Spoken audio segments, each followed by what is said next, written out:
بسم اللہ الرحمن الرحیم۔ ناظرین اکرام، السلام علیکم ورحمۃ اللہ وبرکاتہ۔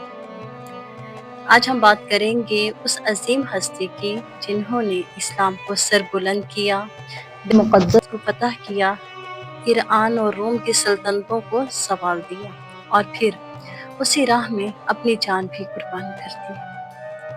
جی ہاں، ہم بات کر رہے ہیں امیر المومنین حضرت عمر بن خطاب رضی اللہ تعالی عنہ کی۔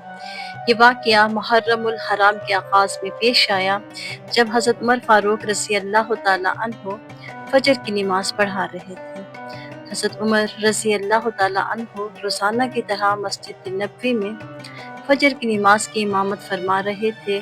صفیں سیدھی تھی، دل اللہ کے ذکر میں مشغول تھی۔ اسی دوران ایک غلام ابو لولو فیروز مجوسی جو دل میں بغض اسلام رکھتا تھا، خنجر لے کر آیا۔ اس نے چھری پر زہر لگا رکھی تھی اور یکدم حضرت عمر رضی اللہ تعالی عنہ پر حملہ کر دیا۔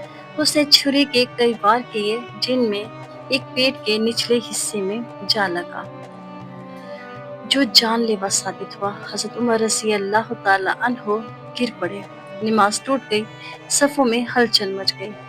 آپ رضی اللہ تعالیٰ عنہ نے فرمایا، صفیں مکمل رکھو، نماز پوری کرو۔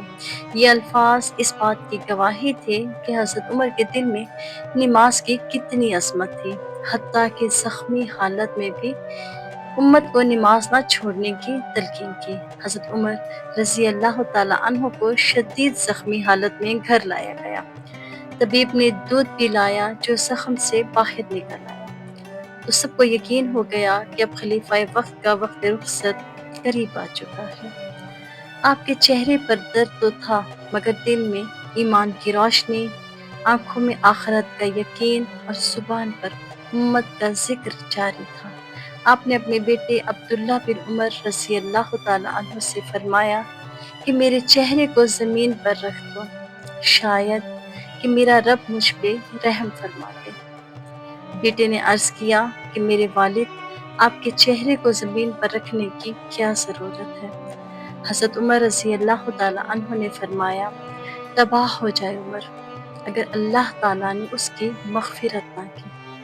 پھر فرمایا، کاش عمر ایک معمولی آدمی ہوتا، نہ امیر المومنین نہ خلیفہ، کاش میں پیدا نہ ہوا ہوتا یا مجھے بھلا دیا جاتا۔ یہ جملے بتاتے ہیں کہ حضرت عمر رضی اللہ تعالیٰ عنہ کے دل میں اللہ کا خوف اور اپنے عمل کا حساب کس قدر غالب تھا۔ تب آپ نے اپنے بیٹے حضرت عبداللہ بن عمر کو بلایا اور کہا کہ جا کر عائشہ سے اجازت لو کہ عمر کو نبی کریم صلی اللہ علیہ وآلہ وسلم اور ابو بکر صدیق رضی اللہ تعالیٰ عنہ کے پہلو میں دفن کیا جا سکے۔ حضرت عائشہ رضی اللہ تعالیٰ عنہ نے روتے ہوئے اجازت دے دی۔ پھر حضرت عمر رضی اللہ تعالیٰ عنہ نے فرمایا، جب میرا جنازہ اٹھایا جائے تو دوبارہ پوچھ لینا، اگر وہ راضی ہوں تو دفن کرنا، ورنہ مسلمانوں کے قبرستان میں دفن کر دینا۔ کیا عظیم عاجزی تھی! باوجود اتنی عظمت کے نبی کریم صلی اللہ علیہ وآلہ وسلم کے پہلو میں دفن ہونے کی وصیت بھی اجازت سے مشروط رکھی۔ پھر آپ نے یہ دعا کی کہ یا اللہ، تو میری مغفرت فرما، مجھے بخش دے اور میری شہادت کو اپنے نبی کریم صلی اللہ علیہ وآلہ وسلم کے ساتھ ملا دے۔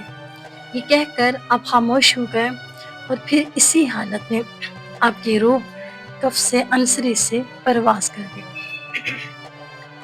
خلیفہ وقت، فاتح بیت المقدس، عدل کا مینار آج ہم سے رخصت ہو گیا، لیکن پیچھے ایسی خلافت، ایسا عدل، ایسی مثال چھوڑ گیا جسے تاریخ قیامت تک یاد رکھے گی۔ ناظرین، حضرت عمر رضی اللہ تعالیٰ عنہ کی یہ شہادت ہمیں پیغام دیتی ہے کہ اصل عظمت اللہ کا خوف ہے، اصل مقام وہ ہے جو رب کی بارگاہ میں ہو، اور اصل کامیابی وہ ہے جو مغفرت کے ساتھ ہو۔ محرم الحرام صرف ایک مہینہ نہیں بلکہ عبرت، قربانی، تقوی اور احتساب کی یاد دہانی ہے۔ اگر آپ کو یہ واقعہ ایمان افروز لگا ہو تو ہمارے چینل نور نیمل کو سبسکرائب کریں اور کمنٹس میں یا اللہ ہمیں عمر جیسا تقوی، عدل اور فکر آخرت عطا فرما، آمین ضرور لکھیے گا۔ اپنی دعاؤں میں یاد رکھیے گا۔ جزاک اللہ خیرن کثیرہ فی الدنیا والآخرہ۔